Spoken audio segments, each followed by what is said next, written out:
আছে না নাই? 2 লাখ টাকা যাকাত আছে, 10-20 হাজার টাকা দিয়ে বাকিটা মাইরে খায়, আছে না নাই? যাকাত ধনীরা দিতে চাইবে না, যাকাত আদায় করা লাগবে। আর যাকাত যদি আদায় করতে চান তাহলে বাংলাদেশের অনেক মন্ত্রণালয় আছে, একটা যাকাত মন্ত্রণালয় চালু করতে হবে। আর এই যাকাত মন্ত্রণালয়ের দায়িত্ব দেওয়া লাগবে এদেশের বিজ্ঞ ইসলামিক স্কলার, দ্বীনের দায়ী আলেমদের কাঁধে। আল্লাহু আকবার বলেন। আমি বলবো কষ্ট হচ্ছে আপনাদের? ভালো করে বোঝেন। আল্লাহ নবী মুসা আলাইহিস সালাম ডেকে বলে যাকাত না দিলে যাকাত কি করা হবে? আদায় করা হবে। নবী মুসা আলাইহিস সালামের রাগ কম না বেশি? যে নবী, এদিক খেয়াল করেন, যে নবী রেগে গেলে মাথার টুপি ভেদ করে চুল খাড়া হয়। আল্লাহু আকবার বলেন। যে নবী রেগে গিয়ে আজরাইলকে পর্যন্ত চড় মারছে। আল্লাহু আকবার বলেন। সেই নবীর মেজাজ এত কঠিন মেজাজ, এত রাগান্বিত পয়গাম্বার, মুসা আলাইহিস সালামের চোখের দিকে তাকাইয়া কারণ বলে যাকাত দেব। কত দিতে হবে? আল্লাহর পয়গাম্বার বলে 2.5% বলেন আমাকে একটু সময় দেন, আমি হিসাব নিকাশ করে বলবো। এ বাজান গো আমার, এইবার কারণ হিসাব নিকাশ করতে বসে গেল। এত সম্পদ, এত টাকার মালিক, কয়েক হাজার কর্মচারী দিয়ে যদি যাকাতের টাকা দেওয়া হয় এরপরেও টাকা শেষ হবে না। এমনি তো কৃপণ, পায়ে স্যান্ডেল দেয় না ক্ষয় যাবে বলে, গায়ে জামা পরে না ছিঁড়ে যাবে বলে, সেই কৃপণ কি এত টাকা যাকাত দিতে পারে না? সেইবার কি করলো, এলাকায় একটা 2 নাম্বার মহিলা ছিল পতিতা, এর নাম ছিল সবদা। এই সবদা নামের পতিতার কাছে যা বলে, সবদারে 2 বস্তা টাকা তোরে দেব, 1 বস্তা টাকা আমি অ্যাডভান্স হিসেবে এখন দিলাম, আর 1 বস্তা টাকা তোরে সাক্ষী দেওয়ার পরে দেব। বিনিময়ে আল্লাহ নবী মুসা আলাইহিস সালাম যখন আগামী কালকে আলোচনা করবে, ওই ভরা মজলিসে দাঁড়ায়া একবার শুধু বলবি, মুসা নবী দিনের বেলায় ওয়াজ করে আর রাতের বেলা আমি সবদার সাথে রাত কাটাই, বাস এতটুকু কথা বললেই যথেষ্ট, বাকি যা করার আমি করব। যেহেতু 2 নাম্বার মহিলা রাজি হয়ে গেল, এ বাজান গো আমার, পরের দিন সকালবেলা আল্লাহ নবী মুসা আলাইহিস সালাম আলোচনা করতেছেন, ওই ভরা মজলিসে হাজার হাজার জনতা আলোচনা শুনতেছেন। মুসা আলাইহিস সালামের আলোচনা শুনে সবদার পাষাণ হৃদয় গইলা চোখ দিয়ে পানি ঝরতেছে, বলেন আল্লাহু আকবার। কারণ খালি ইশারা দিয়ে বলে সবদা দাঁড়াও। সবদা বলে আর একটু শুনি। এইবার 2 জন লোক পাঠায়া দিল, তাড়াতাড়ি করে দাঁড়াও। নেতা দাঁড়াইতে বলেছে, সবদা বলে আর একটু শুনি, বলে না, শুনতে দেওয়া যাবে না। 2 জন লোক এইবার 2 হাত ধরে সবদাকে জোর করে দাঁড় করে দিলেন। যখন কারণ লাভ মেরে ডেকে বলে, এ মুসা ওয়াজ বন্ধ কর, তাকায়া দেখ 2 নাম্বার মহিলা দাঁড়াইছে।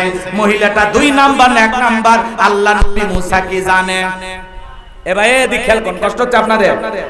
কষ্ট হচ্ছে আপনাদের? এবার মহিলা কি সাক্ষী দেয় আপনারা কি শুনবেন? কারা কারা শুনবেন? 2 হাত তুলে আল্লাহকে একবার দেখান, লিল্লাহে তাকবীর। হাত নামান। কষ্ট হচ্ছে আপনাদের?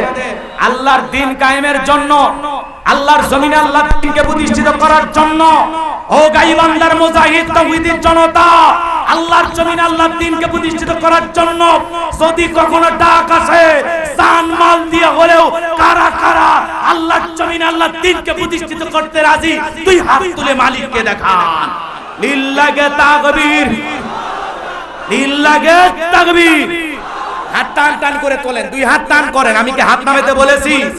আচ্ছা, মাঝে মাঝে হাত একা করে তুলেছেন। 2 হাত সোজা করার শক্তি নেই, আপনি পুরুষ মানুষ, 2 টিম ভিটামিন ক্যালসিয়াম মাঝে মাঝে কিনে খাবেন, একেবারে দুর্বল হলে চলতে পারবেন। হাত সোজা করেন, সোজা করেন। আমার আল্লাহ রাব্বুল আলামিন বলেন, ইন্নাল্লাহা আশতারা মিনাল মুমিনিনা আনফুসাহুম ওয়া আমওয়ালাহুম বিআন্না লাহুমুল জান্নাহ। সূরা তাওবার 111 নম্বর আয়াতে আল্লাহ পাক জানিয়ে দিলেন, নিশ্চয়ই মুমিন বান্দার জান মাল আমি আল্লাহ ক্রয় করে নিয়েছি, বিনিময়ে দেব জান্নাত। বলেন সুবহানাল্লাহ। তাহলে বলেন তো বাজান, আপনার আমার জীবনের মালিক কে? আপনার আমার সম্পদের মালিক কে? আল্লাহর দেয়া জীবন, আল্লাহর দেয়া সম্পদ আল্লাহর পথে খরচ করতে রাজি আছেন তো মুসলমান? রাজি আছেন তো ইনশাআল্লাহ? বাম হাত নামান, শুধু ডান হাত তুলে রাখেন, শুধু ডান হাত, শুধু ডান হাত। আল্লাহ রাব্বুল আলামিন বলেন, ইল্লা সাহাবাল ইয়ামিন ফি জান্নাতি ইয়াতাসালুন। ডানপন্থী যারা জান্নাতের বাগানে থাকবে তারা, ডানপন্থী যারা আল্লাহর প্রিয় তারা। বলেন আল্লাহু আকবার। কোনো কথা হবে না। কিছুক্ষণ আগে বলেন, হুজুর জীবন দিতে রাজি, রক্ত দিতে রাজি। আপাতত জীবন রক্ত দেয়া লাগবে না, 2 হাত, ডান হাতটা পকেটের ভিতর ঢুকে দিয়া যে যা পারেন যতটুকু পারেন এই তাফসীর মাহফিলের জন্য প্রাণ ভরে দান করবেন। সোজা ডান হাত নিজের পকেটে দেন, আমিও দিচ্ছি, দেন নিজের পকেটে হাত দেন। খবরদার অন্য কারো পকেটে হাত দিয়ে পকেট মার বলে মার খাবেন। সবাই পকেটে হাত দেন, সবাই পকেটে হাত দেন, সবাই পকেটে হাত দেন, সবাই পকেটে হাত দেন। ছেলে পেলে যারা আছো ব্যাগ নিয়ে, রুমাল নিয়ে, চাদর নিয়ে, যার কাছে আছে তাই নিয়ে মাঠে নামো, খেলা হবে। লিল্লাহে তাকবীর, লিল্লাহে তাকবীর। আজকের মাহফিলের প্রধান আকর্ষণ আমাদের প্রিয় ভাই, বিশিষ্ট আলেমে দ্বীন আলহাজ হযরত মাওলানা আব্দুল হাই মোহাম্মদ সাইফুল্লাহ ভাইয়ের আগমন, সাইফুল্লাহ ভাইয়ের আগমন। লিল্লাহে তাকবীর। গাইবান্ধাবাসীর পক্ষ থেকে, গাইবান্ধাবাসীর পক্ষ থেকে লিল্লাহে তাকবীর। সবাই হাত দেন, পকেটে হাত দেন, পকেটে হাত দেন, যে যা পারে